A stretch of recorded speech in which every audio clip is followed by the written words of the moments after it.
Hi, welcome everybody. Are you guys ready for a brand new show? Project Next is going to try something new. Yesterday, I did a speech about propaganda, not yesterday, Saturday. And I said at it, both sides, the right and the left, are being trapped. We're being manipulated by propaganda, by news that want to make us hate and fear our neighbors. They want to cause division. And they do that by making the most outrageous headlines, by promoting the most extreme things with the most extreme takes. And we are going to try to call that out today. So I came up with this show idea and I somehow convinced Dr. Tim Peck and Christopher Maichin to do this with me. So thank you guys. It was very brave of you all. And here's what I did. I asked Tim to find 5 really far to the right headlines that spark hate against Democrats. And I asked Christopher, who is my favorite Republican and just turned 21, by the way, happy birthday. I asked him to come up with 5 far to the left headlines, and we're going to rank them. I'm going to be like, I think this one's the worst. I think this one's the worst. And I want to know, what do you guys think is the worst and why? So this is a very interactive show. It doesn't matter whether you're watching it live or you're watching after the live. If you guys could comment which headline do you think is the worst and why? And we're kind of trying to step out of our boxes. We're all going to admit that we've been manipulated by our sides before, and we're going to look at how easily it's done to us so that we can unite and actually like solve some of our problems instead of just being, you did it. No, you did it. No, you're terrible. No, you're terrible. Let's like stop that and let's work together and like fix some of the stuff. Okay, so I've got Dr. Tim Peck. You guys should know him. He is my co-founder, one of my best friends. And then we've got Christopher Maichin, who's been on one show. Two shows with Scott. Yes, 2 shows with Scott, one on Project Next. One on Project Next. Yes. So Christopher, we probably need to know just a tiny bit about you. You are Tim's nephew and a Republican and a wonderful human. And I met you in person like a year ago now. And yeah, tell us a little bit about yourself before we get into this, because you're the new one here. So my name is Christopher Maichin. I'm a rising senior at Colby College up in Maine. I am a proud Republican, but always willing, a moderate Republican, I'd say, always willing to be able to speak with people from across the aisle. And one of my big things has always been I'd rather be around people who have different values than me rather than the same, so I'm not stuck in my own echo chamber.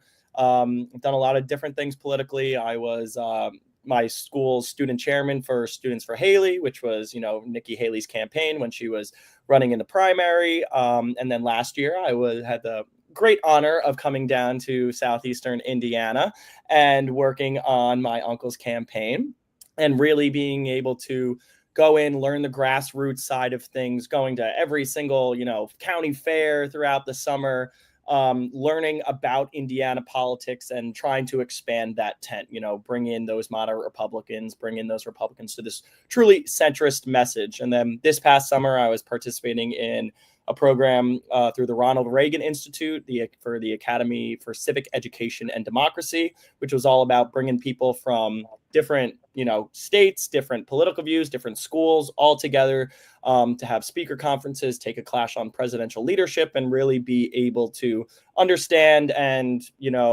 civically engage with people who have different values and beliefs that you do. And I was interning for a Republican digital marketing agency there. Now I'm home for the summer, going back to school in a month, and I'm super excited to do this today. So we didn't get like a Republican that's secretly a Democrat. We got a Republican that interned for Republicans in DC this summer. Just FYI, you guys. So we got the real deal here. Mm-hmm. Okay. Intern for a Democrat. Yeah, exactly. I brought him to Stonewall meetings and other pure Democrat meetings where it would be only Democrats in the room, and we would introduce him as a Nikki Haley Republican, working to help us relate to people who might get behind a more progressive message and some of the things that I believe in around fiscal conservatism to bring social good And sometimes it would be like people would look at him like he was an endangered species in a case that I was bringing, like as a show and tell. And other times, most of the time, he would get deep into it with people and did a lot of listening, a lot of understanding. Christopher is my godson. He is my nephew, and he is one of the most, maybe the most empathetic person I've known since he could talk, even before he could talk. Yeah, you're pretty one of a kind, Christopher. You're pretty awesome. I cannot believe you just turned 21. Yeah, don't flatter me. Thank you. I mean, but you're so brave to do this. It's hard to get people to do live shows. Yeah, you're awesome. If you guys want to know more about Christopher, watch the Who's Left episode with Scott Aaron Rodgers. It was just a few weeks ago that he was on.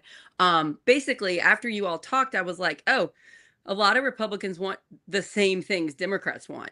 Like, they just have different ways to get them.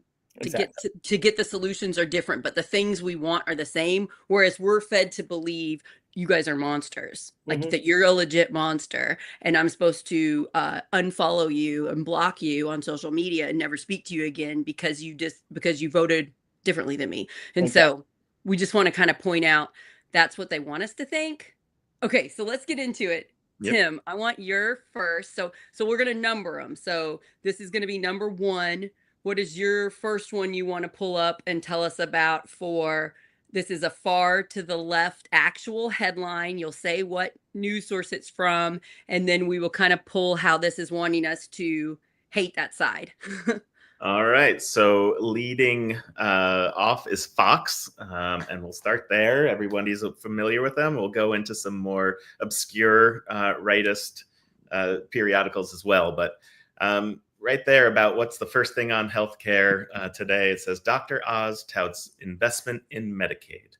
Quote, just already, right? Like even if it's there, like what investment are you talking about? Quote, I'm trying to save this beautiful program, says Dr. Oz. So Dr. Oz is trying to save Medicaid? That's correct. And he's talking about the administration's investment in Medicaid that they have made. And but so, they just cut Medicaid, right? I mean, isn't that what just happened to get cut? Right. That's correct. By billions and billions of dollars. There's a $200 billion investment that has been proposed by Trump and the administration to put into what's called interoperability, which is where one healthcare system, one doctor's office can talk to another and share electronic medical records. And so this is something that's been trying to be pushed forward in a very bipartisan way forever. And the Trump administration's actually doing a good job of kind of rattling the cage and trying to push this forward right now.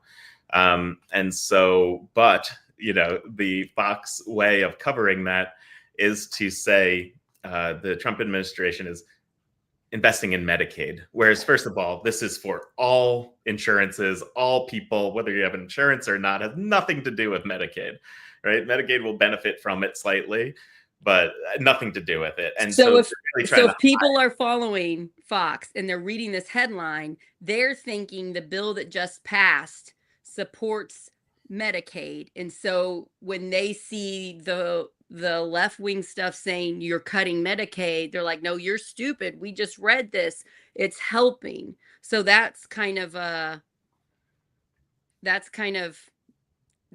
an issue. What do you say about that, Christopher? I just think, well, like, once again, it's so misleading. And for anybody who has been following everything after the One Big Beautiful Bill, like, we all know that this is the largest divestment in in Medicaid ever.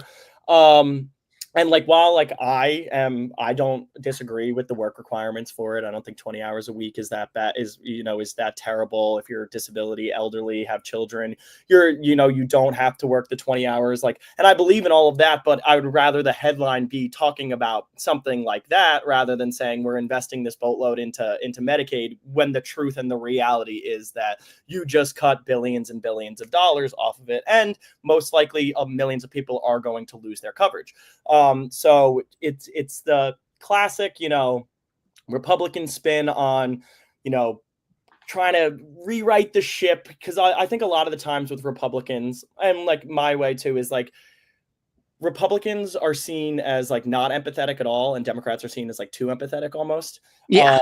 And so like from the fiscal conservatism angle, like that makes sense to me, right? Because I'm informed. I look at the numbers and see what we're doing and what we're investing in, right? But a lot of people will just read that headline and be like, "Oh, what are they talking about? You know, they're cutting Medicaid. Look, Trump just invested all this money into it." So as a Republican, you recognize this is not accurate. No, it's completely, it's spinning the facts, like, and just like my uncle said, it's like, it's not, you know, it's for these programs to be able to have this, you know, transparency through with doctors and to streamline all of that, right? But at the end of the day, it's not solving or, you know, kind of redoing the effects that the One Big Beautiful Bill had on Medicaid. I also say, like, these things have history. These programs have history. They don't come out of nowhere. I've been involved in DC health policy for a decade now. People have been working very hard on this, and the Obama administration was working very hard on this and made huge strides to get us to where we are. And then Trump administration came in and made huge strides. And then the Biden administration came in huge strides. Is this the next step in something that's been going on? This is not a new story. They're just taking this story and manipulating it to cover up what they did to so many working poor. Right. Yeah. Okay, we're going to go to the next one. Let's hear one from you, Christopher. So that's number one on Tim's side. I'm trying to save the beautiful bill. Now, this one is from the Daily Beast. I'll put it in the chat now. So it's Trump 79 orders everyone but him to get fit again.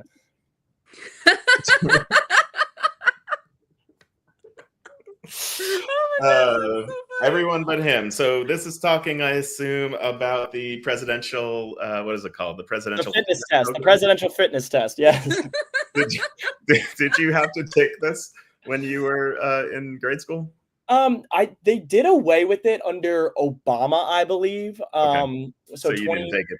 So 2012, I think, but like I think there was so still. You like, didn't have to take the fitness test, but now you would. Is the now I would. I know I would, but like even so, like with that, like I still had fitness tests that I had to do. Like I don't know if it was like within, you know, what the presidential fitness test is, but like we still had to do the mile run and we had to do like different things in gym class and everything like that.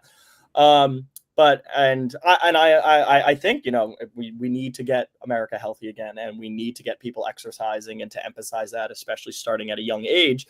I just thought it was so funny. Like, that is funny. Well, it's the left's. The left really goes after Trump, and I understand why. But for the right that like Trump, that see the good stuff from him, it just makes us sound like bullies. And the left do not understand it, because many people, because they think people on the right are seeing the same social media, same news that we are, and they're not. They're seeing what Trump's doing. That's great. So it makes us look like bullies. Like this doesn't even look like a bully. It just looks funny to me. Right. It's like, it seems like it should be like on, you know, the Babylon Bee or the satire. Yeah. So I have this saying that I say to myself very often when public speaking, when writing, and when just speaking to individuals, which is always and never, or almost always never, the right answer. So the idea is like hyperbole, saying things that are like, this always happens or this never happens, will get you into trouble in life, because you know, always and never just don't exist in this world, right? Everything's a bit gray. And so these like headlines that are just like pound you in the, like right in the mouth, like orders everyone but him to get fit again. For elementary kids and high school kids, by the way, to get there is just part of that way of the media talking to divide us. I bet this worked. I bet people clicked on it. I bet it I would click on it. I would definitely click on it. I want to see what they have to say about this.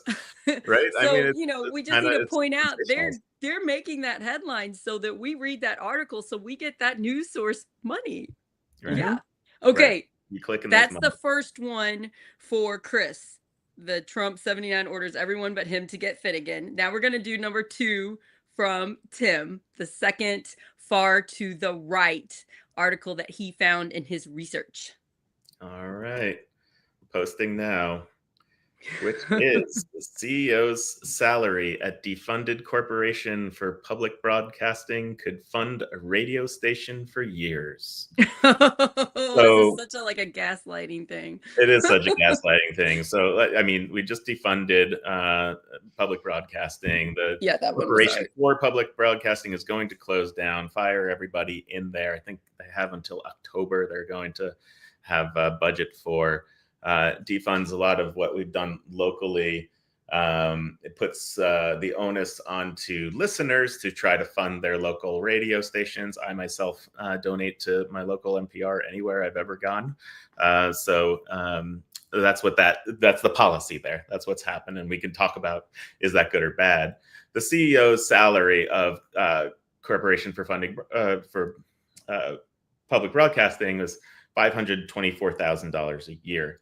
So this is federal money going to put into someone who's a CEO in a media company, getting $500,000 a year, whereas the CEOs of media companies get hundreds and tens of millions of dollars and sometimes more. So the Fox News people in charge could help fund NPR.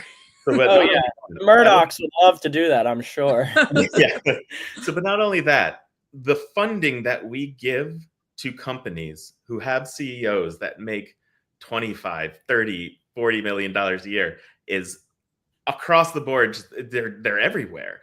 All of these weapons companies, all of the insurers, United CEO makes $20 million a year. Plus, and some of that is in stock, which will just get higher and higher and higher. United CEO, they make money because of Medicare giving them money, because of Medicaid giving them money. It is a company using public money to make money, and they pay their people ridiculously high amounts of money. So let's talk. Maybe we want to talk about the $500,000 that went to this person. But man, is it spin, and to just really lean into that and if you read the article, it just does not mention the fact that public money pays for private executives that get loaded with money. Before you get your counter, Christopher, I just think it's just such a bully playbook.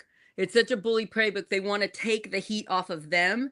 They're getting rid of a wonderful service to the public that does a really good job of being more in the middle, and they're blaming the people in charge of it and saying, well, you make so much money. If you just didn't do that, we wouldn't have this problem. So that you didn't look at who's actually defunding them. And I just see that happening all the time with bullies locally in the state and the country. Before Christopher goes, I think it's important that I get this part in, which is, I listen to NPR all the time. There are some programs there that are way. Yes, they're far to the. I agree with you on that.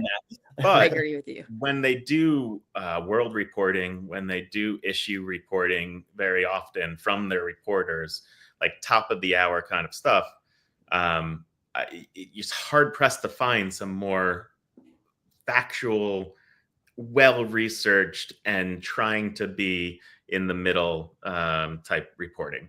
But there's sometimes you're listening to you're right and who they're interviewing or whatever, and this is left. So yeah, good call. Okay, Christopher, what do you think? I think going off that point, I think it's also so hard because I agreed, I didn't think that we should be funding over $20 million to NPR and I've listened to it too, and like you said, Uncle Timmy, a lot of those stories can be increasingly left leaning, but at the same time it's so hard to do any type of media at all, right, and not have some sort of personal bias in there, right? And you're talking about your own experience and what you've done in your life, and a lot of things about your own experience in your life shapes what you believe, but also shapes what other people believe that you believe too. So I think it's very challenging to be able to say this person is so far left or things like that, in this setting, because you could pick and choose anything that is political, right? You can make anything political.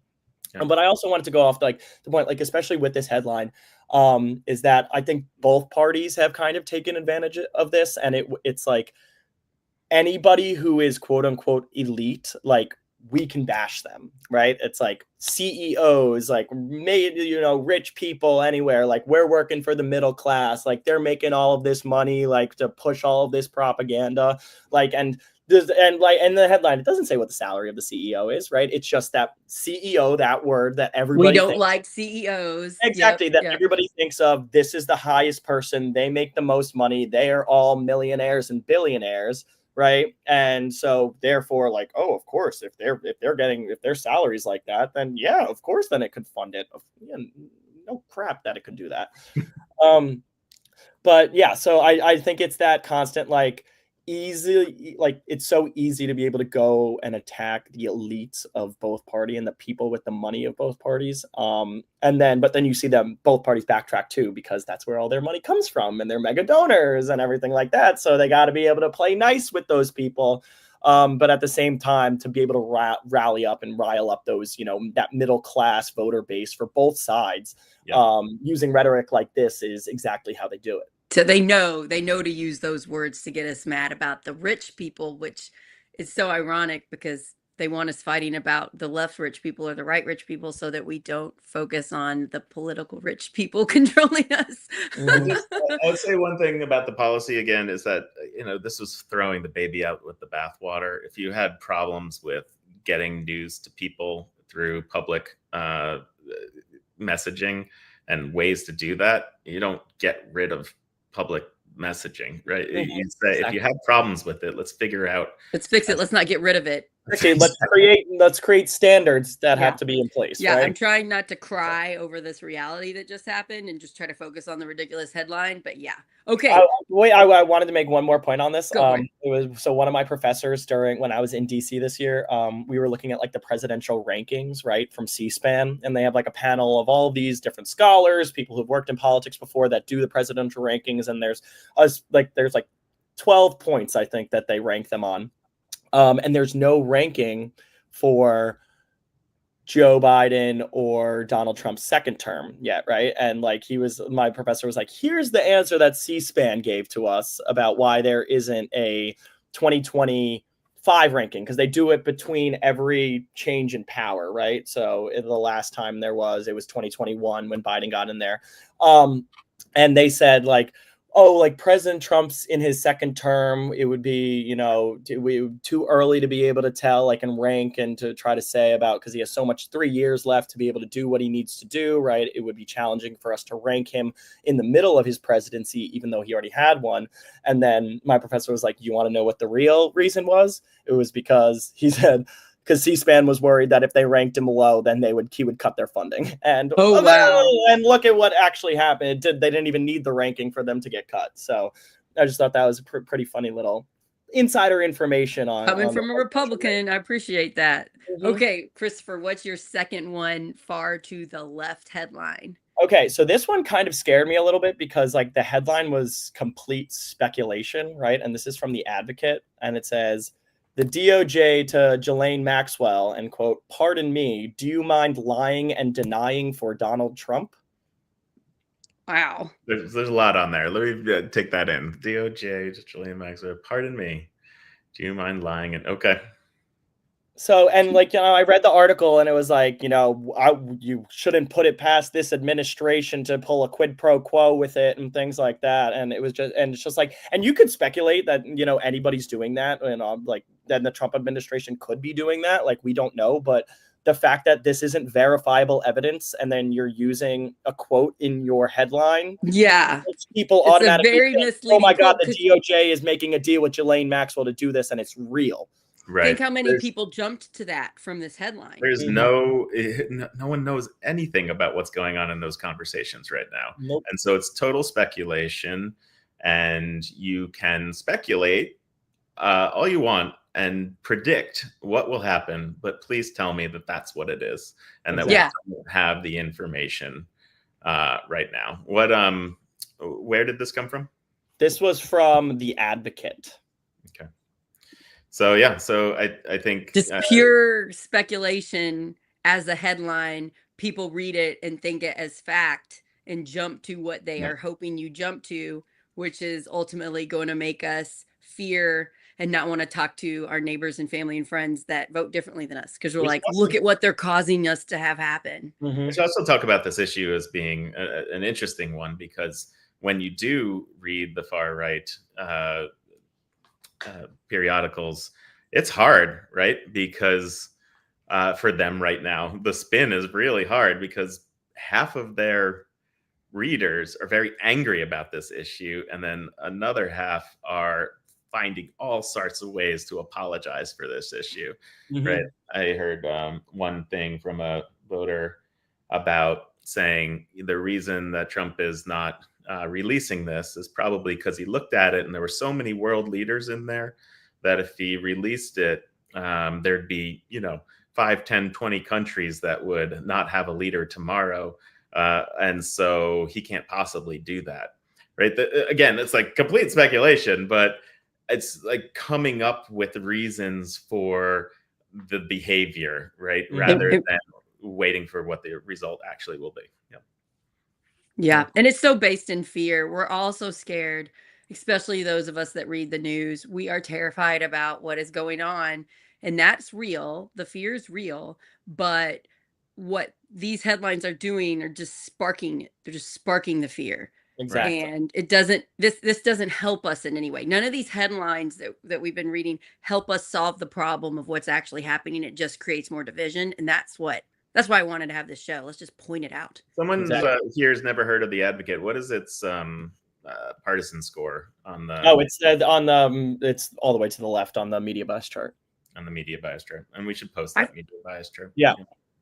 Yeah, send it to me and post it on here if you can, and I'll pull it up. But I can post it on our shows. Thanks, Christopher. Okay, Tim, we're on third far to the right headline. This is on Breitbart, everyone's favorite that one organization. All right, Democrat New York Governor Kathy Hochul vows war over GOP redistricting in Texas. And the reason I chose this is because of the word redistricting. If you go on any center or left, mostly center and most of the center and left, it would put gerrymandering here rather than redistricting as a word.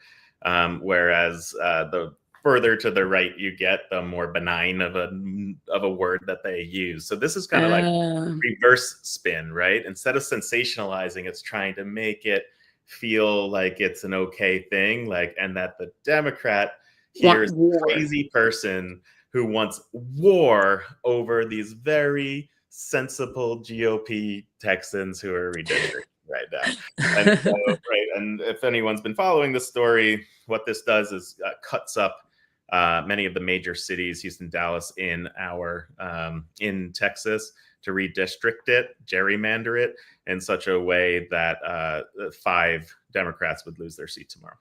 Wow. And we know Texas is a purple state with voter suppression, and that state's got a lot of issues. So it makes sense that they're doing this because they want to hold on to their power. What do you think about this, Christopher? I would think this one might be different for you than what we think.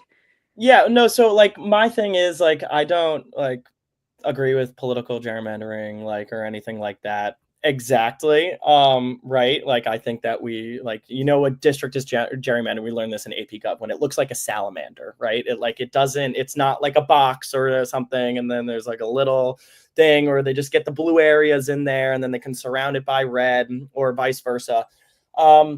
But I also think I saw Kathy Hochul speaking about this the other day. And yes, from the grander political strategy, right, it makes sense for Democrats to do this to combat what's happening in Texas. But at the same time, Kathy Hochul was talking about taking away the bipartisan commission that New York has in place to be able to redistrict it in favor of Democrats, right? So some states, not all of them, have bipartisan commissions that come together to draw their districts, try to make them as fair as possible. There may be a little bit bias in there, but the bipartisan commission is, the state legislators aren't doing it, right? We're bringing in people from both sides of the aisle to create even and fair districts, right? And then talking about taking that away as a result of what Texas is doing, again, I said, it makes sense politically, but in terms of you wanting to be, a governor making sure that all of your people are represented, right? You're not on the national stage right now, Kathy Hochul. You're not the president of the United States. Like, you have to do what's best for New York, right? And you are going to hurt people like me, like, who live in Republican but tight Republican areas too. Like, and we could lose our representation there too. Yeah, So Democrats gerrymander too. Whoever has the super majority tend to gerrymander. Exactly. So it's very important to recognize it's not just one side doing it. In my county, the Republicans have completely gerrymandered Harrison County. I'm not putting past in a few years, if we become completely Republican, them not doing the exact same thing. I mean, I would fight against it, but we need to acknowledge both sides do it. But we should call it out for what it is. We should call it gerrymandering. We should call it out on both sides every single time it's done. And we should do what you're saying. We should have a group of bipartisan people trying to make the districts as fair as possible. But that is not being done in many places, including Indiana and in Texas. And gerrymandering is stopped through good courts and through fair court systems, right? Because of political bias happening within who's ever in charge of the state house within that state, wanting to get more power. As you can understand, that's what they might try to do. You have unbiased courts to be able to try to say, okay, this is not a map that we can accept. This is a map we can accept. And so, we can go into headlines about what the courts look like right now, but there is a lot of bias that seems to be entering into the courts both ways. We almost passed a Supreme Court law to stop gerrymandering, but I believe it was Ruth Bader Ginsburg's death that stopped it from being able to happen. So we were very close to fixing gerrymandering a few years ago, and now we kind of have to try to do it state by state, and that's a lot harder. Yeah.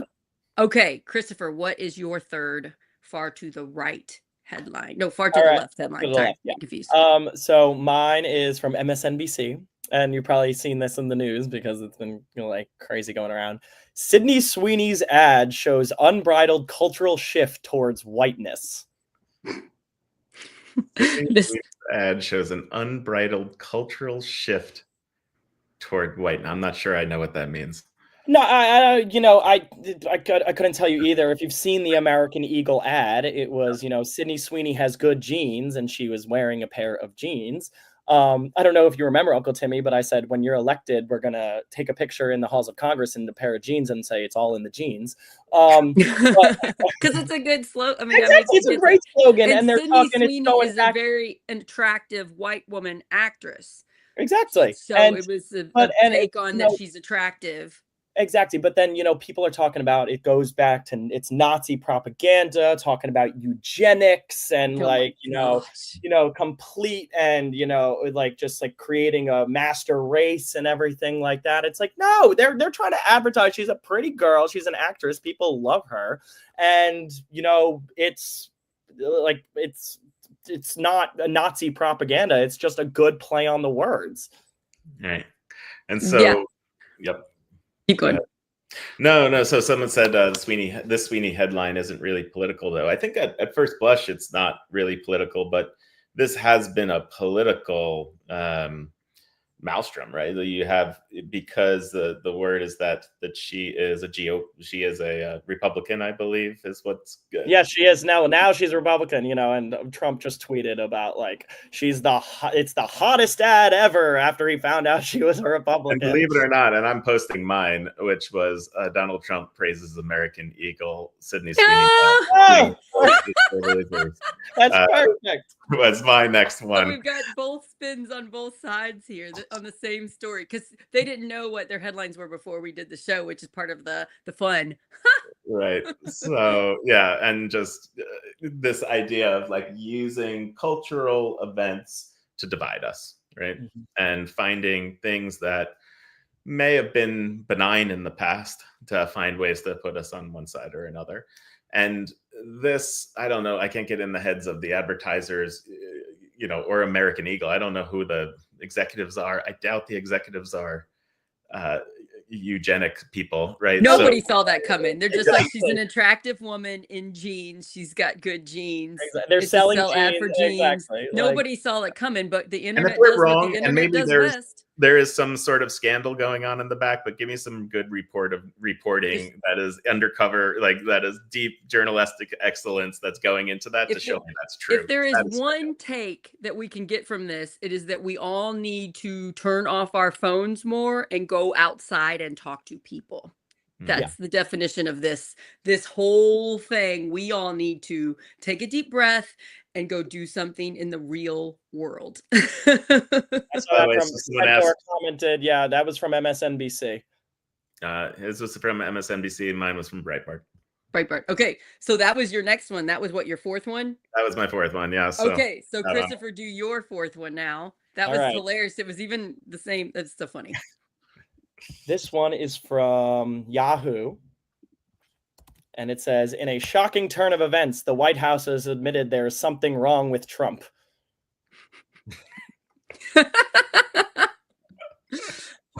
Oh, boy. Yeah. Like, that sounds like if I were reading that and I am worried about Trump, which I am worried about him being the president of the United States, it would be like, oh, great. The White House get it, so they're probably going to try to stop what's happening. Like it's like a hopeful message for people to the left. Yeah. Oh, yeah. Meanwhile, it was just talking about, I mean, the doctor can obviously put his 2 cents in there more, but it was talking about like the bruises on his hands, and I forget what the specific thrombosis. Yeah. Peripheral vascular disease, which is when. Venous stasis, which is when your veins aren't bringing blood back to your body from your lower extremities as well as it should. And you take. Have people said Trump has this? Is this his doctors? The doctors came out with a report, said because he had some bruising on his hands and stuff like that too. And then they came out with the full doctor report. That's what they said he had, and that it's nothing significant or severe. Like my Uncle Timmy said, you just take aspirin for it. But that was from the White House's perspective in the interest of transparency compared to the doctor's reports that we didn't get from Let Biden. me just say, in terms of again the spin of it's nothing severe and it's no big deal, like someone who has this disease, most people, not everybody, usually have other things going on and are chronically ill in various ways and aren't taking care of themselves very well, or have had life circumstances that have led them to this. It's not necessarily about self-responsibility and taking yourself. It could be any of these things, but health is usually not perfect when you're developing these types of problems. Sometimes and it's typical in a 78-year-old man too. Right. And so that's what I'm just saying. Like, even though it got spun, and I heard a little spin in your words there, and calling it out of he's fine, right? And I don't know, he's 70. And that good. Thank you for calling me out on that, because that's the Republican talking point against that, right? I would just like to go on the record and say I would love it if our next president wasn't in the 70s or 80s or 90s. Oh my God. Could we get someone younger and we don't have to worry about their fragile health? Oh yeah. And I also think a bad cold could take our last few presidents down. I mean, come on. Yeah, exactly. And I also think going back to the Jeffrey Epstein stuff, I don't think we're going to get full clarity on that until all these old people who were involved in it are out, and the people who grew up learning about the horrors of Jeffrey Epstein and what he did to these women are in power.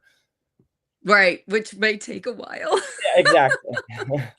Oh man, yeah. If we could just get the average age of our senators and our presidents to just a little younger, that'd be great. That's my take on this article. Okay, Tim, you're on what, the fifth? Are we already at the fifth one? This is my fifth one. Yeah. Okay, last one, you guys, of the right wing spin. This one is from Newsmax, and it seems pretty benign. Stocks rise following sharp losses last week, and so we just went through a episode here where Trump put and announced tariffs on pretty much most countries in the world, and there was backlash in the stock market about this. And so most of the headlines, if you look at it, and a lot of this happened over the weekend when people aren't paying attention as much, the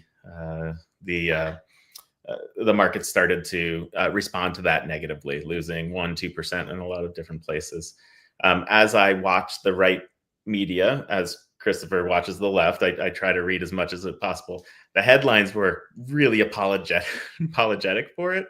And so I'm watching Newsmax not really talk about how it actually affected things, especially because a jobs report came out showing really poor jobs growth in the United States as well. And Christopher, we should talk about the fallout of that. Mm-hmm. All of this stuff is probably due to tariffs. And I say probably because it looks like it is. And then the first real headline that I see from Newsmax today is stocks rise, right? So like just saying, okay, we need to put our attention on these stocks rising and everything going great, when in fact there are so many signals to talk about that are emergent if those signals are attached to tariffs, to say we might want to be doing something a little bit different than the economic policy. Isn't this the ultimate problem? Here's how I think it is. Rich people are getting richer and we're hurting the middle class and we're hurting those struggling more. But overall, it just keeps looking like we're doing great. But when you're like actually walking around your community, you're seeing people having it rougher than they used to. That's what it looks like to me. The stock market going up creates more economic divide that we have, and the economic divide between what's happened in the country from the 50s until now is enormous, right? And those who own stocks are benefiting as the stock market continues to rise overall, trending wise.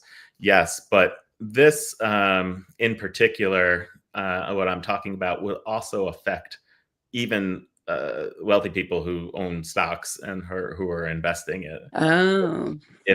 What's happening in jobs right now is that no one's really creating jobs, because people aren't quitting and people aren't getting hired. And so you're sitting here saying, okay, I don't know what's going to happen. The theory is, I don't know what's going to happen with the tariffs. I own a business. I'm just going to play it cool for a little while. And wait it out and see what. Let this thing ride out. We have a whole bunch of people who just graduated college and are looking for a job right now. It is a terrible job market to find a job. Awful. Like really awful.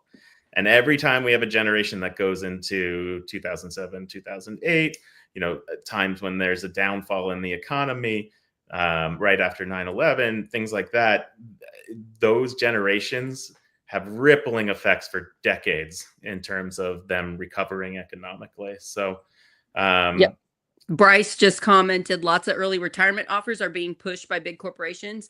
I know several of my friends and family that are having this happen at the companies they work for. So it's in my life, it's happening. And so let's just say this. So what happened is that once this jobs report came out, Trump has now fired the person who's in charge of making the jobs report. Yeah.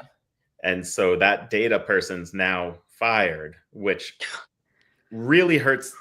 It hurts a lot of things, but it hurts the economy. It hurts investor confidence because they're like, I don't know what I can trust. I don't know what data I can trust or not.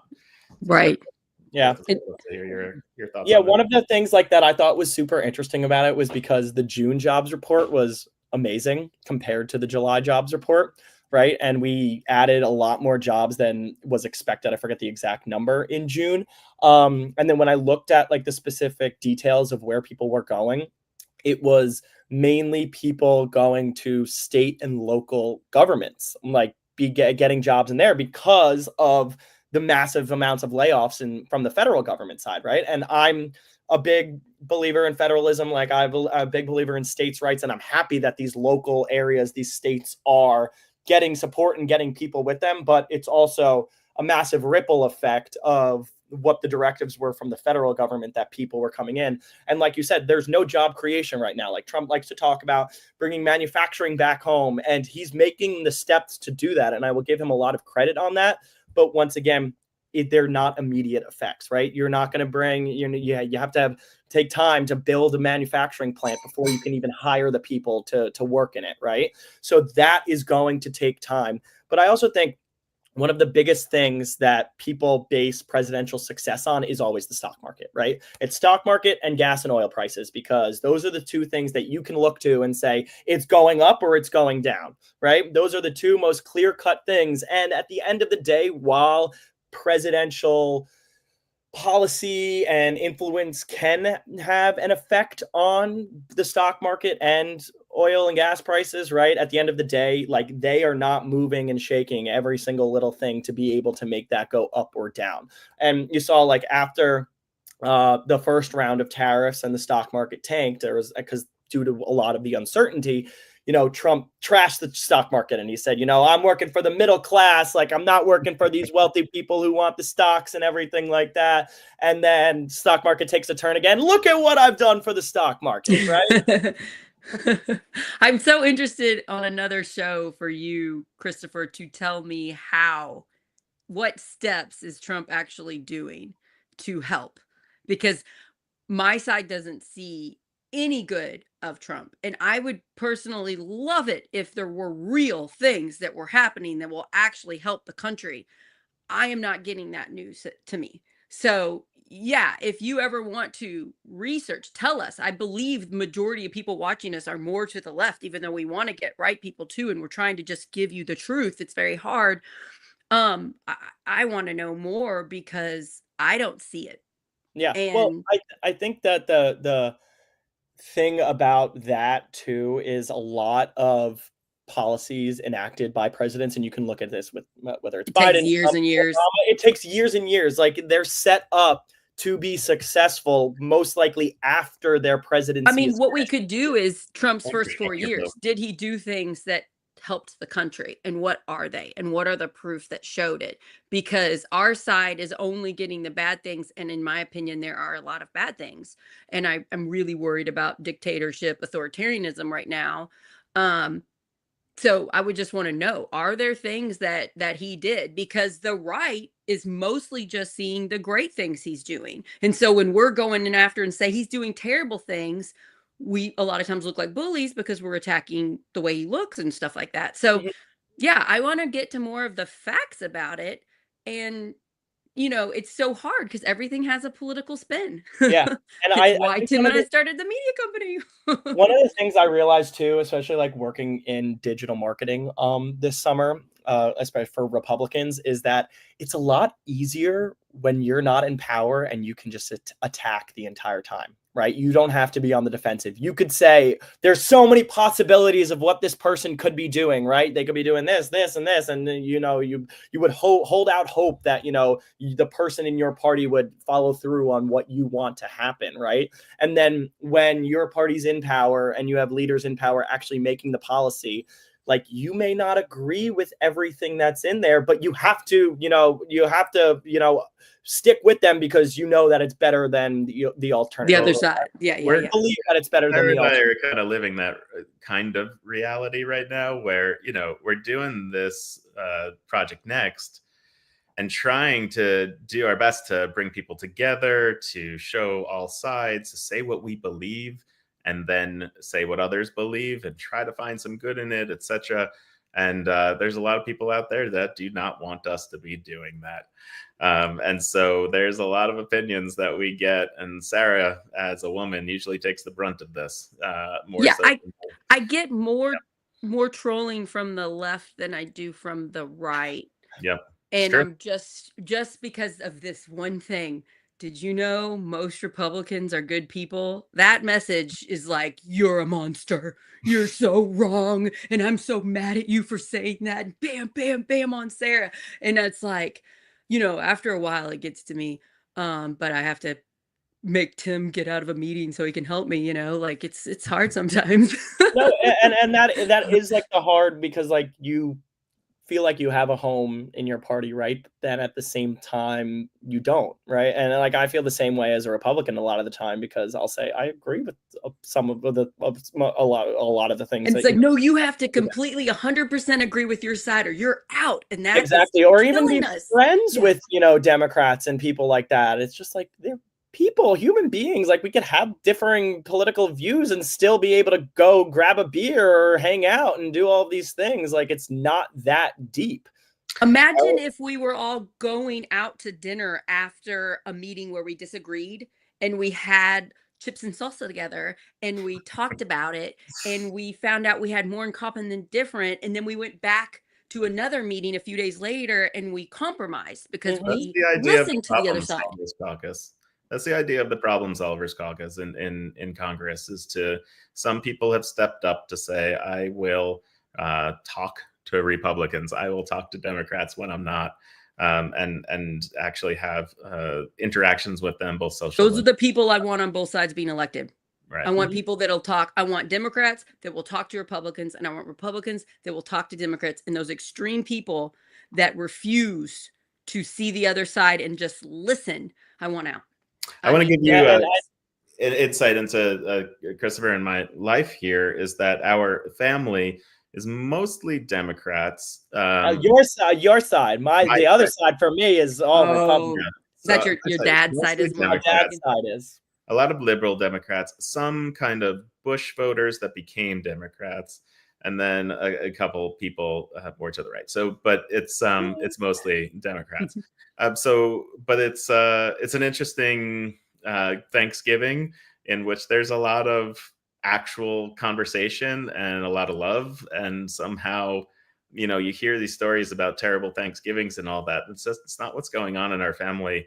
And I'm really happy about that, really proud of that, feel really fortunate for that we can have these discussions. And I think that shaped both Christopher and myself, I won't speak for you completely, about how we've been able to approach politics by trying to bridge divides.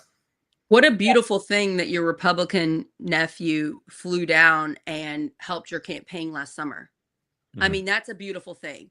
If we did more of that across the aisle on all sides, and we accepted people as people instead of putting labels on them, think how much better the world will be. Now, I have a winner. Okay. Wait, no, I have my fifth one. Go for it. And then we're gonna end in a couple minutes. This is my favorite one. Oh, I forgot one. I'm glad you caught me. So, this is from the Daily Beast, and it's about Kristi Noem. And it says, Judge tears into ICE Barbie blistering ruling on deportation plot. What? So calling Kristi Noem an ICE Barbie. Yeah. Judge tears into ICE Barbie in blistering ruling on deportation plot. So they're saying a judge called someone an ICE bar. I don't even No. So a judge went I forget what the specific directive was that Kristi Noem was trying to get through for. Is Kristi Noem Dem or Republican? She's the Secretary of Homeland Security. So she's the one who runs ICE. She's in charge of ICE. She's in charge of ICE. Okay, I didn't know that. Thanks. Exactly. But she's former governor of South Dakota, like very pretty, like makeup on, all like a lot, like likes to wear her nice clothes and everything like that. And a lot of the time she gets attacked for, wearing, Gucci when she's going on ICE raids. But at the same time, just the headline in general, just calling her an ICE Barbie, like that automatic. This is just very a sexist headline, exactly. Which I can identify with. Let's just put the woman down in her place based on her looks. It's just number one thing. I mean, this Trump issue has been known to do this. He rates women like 1 to 10 frequently that he doesn't like. He calls them ugly. This issue is so clear, cut and dry on like where you might stand on it, and thus there's pieces in the middle for sure about immigration to talk about it. But there are so many people that have made their opinion on this issue. I don't really think you need to use the words ICE Barbie to get. No, just talk about the truth. It's pretty scary what's happening in the real world. We don't need to say ICE Barbie. Let's just say what's actually happening. Right. And for both sides, it's scary, right? They both have their reasons where they're feeling fear. And so and what they're scared. And what's been fed to them both ways, what the realities are, that's it's all very scary. You're everywhere. I don't think we need to demean women in the meantime.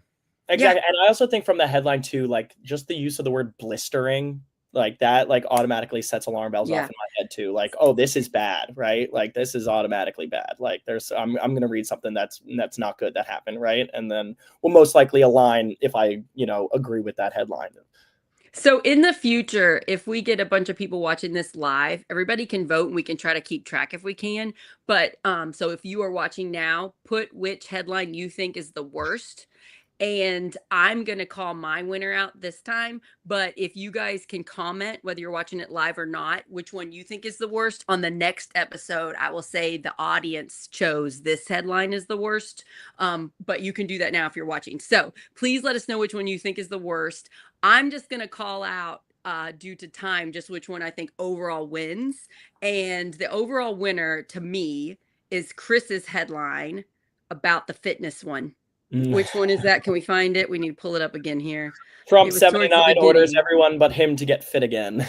That's the winner. There it is. So that is the winner in my opinion. That one gave me the biggest laugh. It's such a left, far to the left group to just bully Trump. And I get why people don't like him. I get it, but it just makes our side look like such bullies. And this one is just so funny. It's hilarious. I mean, is he 79 now or is he 78? No, he's 79. Yeah. So he's 79 now, to act like we should be making him do a fitness test, like the same one as you're getting at 21. You know what I mean? Exactly. Or like just like or even younger than me, like kids in high So school. congratulations. Clap for Chris. You win. Thank you. Compared to, I'm the only one picking, but I came up all the with credit to Daily Beast and Donald Trump for that. You guys were great. I really like this. We want to know, what did you think about the show? Please leave us comments. Please rate and review us. We are on Substack, Project Next Indiana. You can sign up for Substack and you can get emails of our shows. We're on podcasts, Apple, Spotify. We're on Facebook, YouTube, Twitch, Instagram, TikTok. So follow us.